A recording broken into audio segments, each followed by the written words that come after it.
ఇప్పుడు మీరు వింటున్న కథ పేరు నిశ్చయదత్తుడి కథ. ఉజ్జయిని నగరంలో నిశ్చయదత్తుడనే వైశ్య యువకుడు ఉండేవాడు. అతను జూదంలో ఆరితేరినవాడు. జూదంలో డబ్బు గెలిచి బ్రాహ్మణులకు, బీదసాదలకు, అనాథలకు దానాలు చేసేవాడు. అతను రోజు సిప్రా నదికి వెళ్ళి అందులో స్నానం చేసి మహాకాలుడి ఆలయానికి వెళ్ళి పూజ చేసి ఆ పక్కనే ఉన్న శ్మశానంలోకి వెళ్ళి ఒంటికంతకు గంధపు పూత పూసుకొని అక్కడ ఉన్న రాతి స్తంభానికి ఇంత గంధం పట్టించి దానికి తన వీపు రుద్దుకునేవాడు.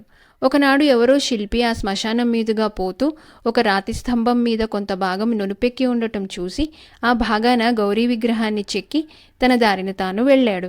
తర్వాత కాసేపటికి ఒక విద్యాధరి మహాకాళుణ్ణి ఆరాధించడానికి అక్కడికి వచ్చి స్తంభం మీద చెక్కి ఉన్న గౌరీ విగ్రహాన్ని చూసి అందులో గౌరీ ఉంటుందనుకొని తాను కూడా అదృశ్యంగా ఆ స్తంభంలో ప్రవేశించి విశ్రాంతి తీసుకోసాగింది. ఇంతలో నిశ్చయదత్తుడు తన దినచర్య అంతా పూర్తి చేసుకొని వీపుకు గంధం పట్టించుకోవటానికి స్తంభం దగ్గరికి వచ్చి తాను రోజు గంధం అంటించే చోట గౌరీ బొమ్మ చెక్కి ఉండటం చూసి చాలా ఆశ్చర్యపడి ఆ స్తంభానికి మరొక పక్కన గంధం పట్టించి దానికి తన వీపు వేసి రుద్దుకోసాగాడు. స్తంభంలో విశ్రాంతి తీసుకుంటున్న విద్యాధరి ఇది చూసి, ఇంత అందమైన యువకుడు, ఇతని వీపుకు గంధం పూసేవాళ్లు కూడా లేరా పాపం అనుకొని తన చెయ్యి స్తంభంలో నుంచి బయటికి చాచి అతని వీపుకు గంధం రాయడం ఆరంభించింది.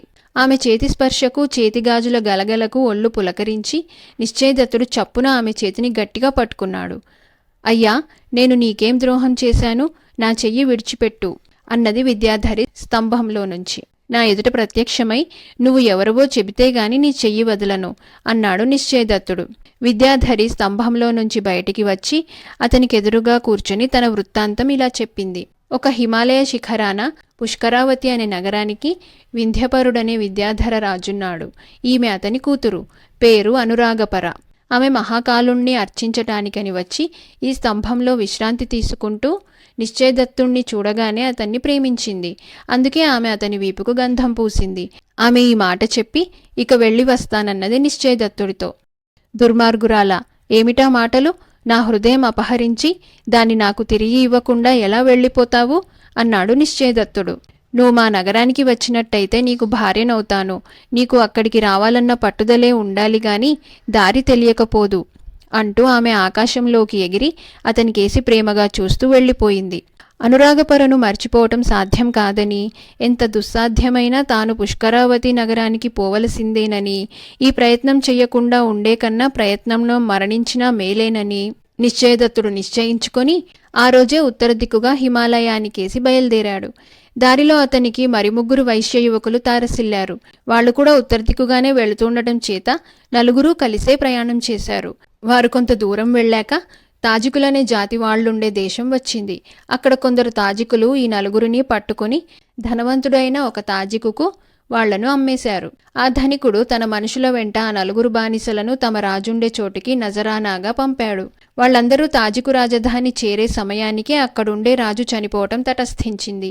అందుచేత తాజికు ధనికుడి మనుషులు చనిపోయిన రాజు కొడుకుతో, మా యజమాని ఈ బానిసలను తమ తండ్రిగారి కోసం కొని నజరు పంపారు.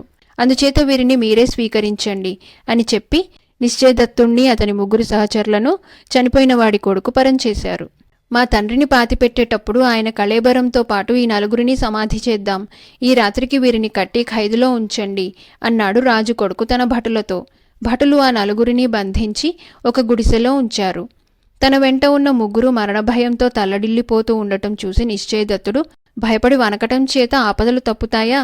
చావవలసి వచ్చినా ధైర్యంగా చావండి, లేదా అందరినీ కాపాడే ఆ మహాదుర్గను భక్తితో ధ్యానించండి అంటూ తాను మహాదేవిని ధ్యానించి పడుకొని నిశ్చింతగా నిద్రపోయాడు.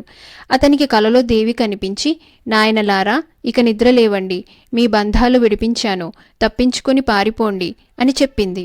4 ఈ మాటలు విని ఒక్కసారిగా లేచి కూర్చొని తమ కట్లు నిజంగానే ఊడి ఉండటం చూసి పరమానందం చెందారు. ఇంకా కొంత రాత్రి ఉన్నది. వాళ్ళు ఆ చీకటిలో తామున్న గుడిసె నుండి బయలుదేరి తెల్లవారుజాముకు చాలా దూరం వెళ్లారు. నిశ్చయదత్తుడు ఇంకా ఉత్తరానికే ప్రయాణం చేస్తున్నాడు. కాని అతని అనుచరులు, ఇటు పోయిన కొద్దీ మ్లేచ్చుల వల్ల ప్రమాదం జాస్తి, ఇప్పటికే ఒక గండం గడిచింది, మేము దక్షిణంగా తిరిగి వెళ్ళిపోతాము అన్నారు. సరే, మీ ఇష్టం అని వారి వద్ద సెలవు పుచ్చుకొని నిశ్చయదత్తుడు మాత్రం అనురాగపరను చేరటమే తన లక్ష్యంగా పెట్టుకొని ఉత్తరానికి నడవసాగాడు. వితస్తా నదీ తీరాన్ని చేరేసరికి అతనికి 4 శాక్తేయులు తటస్థపడ్డారు. అందరూ కలిసి వితస్తా నదిని దాటి సూర్యాస్తమయం వేళ భోజనాలు చేసుకొని ముందుకు సాగి ఒక అరణ్యం ప్రవేశించారు. ఆ సమయంలో కొందరు కట్టెలు కొట్టేవాళ్లు అరణ్యంలో నుంచి తిరిగి వస్తూ ఎదురుపడి, ఎక్కడికిలా పోతున్నారు? చీకటి పడబోతున్నది. దరిదాపుల్లో మీకు గ్రామమేమీ తగలదు. ఈ అరణ్యంలో ఒక పాడుపడిన శివాలయం మాత్రం ఉన్నది. కానీ ఈ రాత్రి మీరు అందులో కూడా గడపలేరు. ఎందుచేతనంటే ఈ అరణ్యంలో శృంగోత్పాదిని అనే యక్షిణి ఉన్నది. అది కనిపించిన మనిషికెల్లా కొమ్ములు మొలిపించి పశువునుగా మార్చి తినేస్తుంది అని చెప్పారు. అయితే శాక్తేయులు ఈ హెచ్చరికను లక్ష్యపెట్టక నిశ్చయదత్తుడితో, మనం ఎప్పుడూ శ్మశానాలలోనే ఉంటూ ఉంటాం. ఇలాంటి యక్షిణీలు ఎన్నింటినో చూశాం.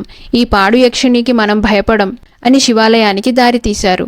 నిశ్చయదత్తుడు అభ్యంతరం చెప్పక వారితో పాటు వెళ్ళాడు.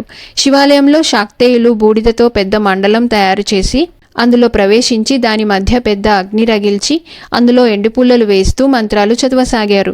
కొంత రాత్రి గడిచేసరికి కంకాళ కిన్నెరి వాయిస్తూ శృంగోత్పాదిని అనే యక్షిణి అక్కడికి రానే వచ్చింది. అది మండలానికి ఎడంగానే ఉండి నృత్యం చేస్తూ ఒక శాక్తేయుడి కేసి తీక్షణంగా చూస్తూ కొమ్ములు మొలిపించే మంత్రం చదివింది. దాని ఫలితంగా ఆ శాక్తేయుడి నెత్తిన కొమ్ములు మొలుచుకొచ్చాయి. శాక్తేయుడు లేచి పారవశ్యంతో పాటలు పాడుతూ నృత్యం చేస్తూ వెళ్ళి అగ్నిలో పడిపోయాడు. యక్షిణి వాణ్ణి నిప్పుల్లో నుంచి లాగి తినేసింది. ఇదే విధంగా యక్షిణి ఒకరి తర్వాత ఒకరుగా మిగిలిన 3 శాక్తేయులకు కొమ్ములు మొలిపించి వారు నృత్యం చేస్తూ నిప్పులో పడి కాలినాక వారిని తీసుకొని తిన్నది. ఒక్కసారిగా 4 తిన్నదేమో యక్షిణికి కొంచెం మైకం లాంటిది వచ్చి అది తన కంకాళ కిన్నెరిని క్షణం పాటు నేల మీద పెట్టింది. మరుక్షణమే నిశ్చయదత్తుడు ఒక్క దూకున యక్షిణి వద్దకు వచ్చి ఆ కంకాళ కిన్నెరిని తీసుకున్నాడు. కొమ్ములు మొలిపించే మంత్రం 4 సార్లు విని ఉండటం చేత అతనికది కంఠస్థమైపోయింది. అతను యక్షిణికేసి తదేక దృష్టితో చూస్తూ ఆ మంత్రాన్ని పఠించసాగాడు. యక్షిణి నెత్తిన కొమ్ములు మొలవసాగాయి. అది బెదిరిపోయి నిశ్చయదత్తుడి కాళ్ల మీద పడి, మహానుభావ, మంత్రం చదవకు, ఆడదాన్ని, కనికరించు, రక్షించు. నేను నీకేం కావాలంటే అది చేసి పెడతాను. నిన్ను అనురాగపర ఉండే చోటికి చేర్చమన్నా చేర్చుతాను అన్నది. యక్షిణి అన్న ఆఖరు మాట వింటూనే నిశ్చయదత్తుడు మంత్రపఠనం మానేసి మంత్రాన్ని ఉపసంహరించాడు. యక్షిణి అతన్ని తన వీపున ఎక్కించుకొని ఆకాశానికి ఎగిరి తెల్లవారే లోపల అతన్ని పుష్కరావతికి చేర్చింది. అనురాగపర తన ప్రియుడు వస్తున్న సంగతి దివ్యశక్తుల సహాయంతో ముందుగానే తెలుసుకొని తండ్రి ఇంటి నుంచి బయలుదేరి అతనికి ఎదురు వచ్చి ఇంటికి తీసుకుపోయింది. తరువాత అనురాగపరను పెళ్లాడి నిశ్చయదత్తుడు పుష్కరావతి నగరంలోనే ఉండిపోయాడు.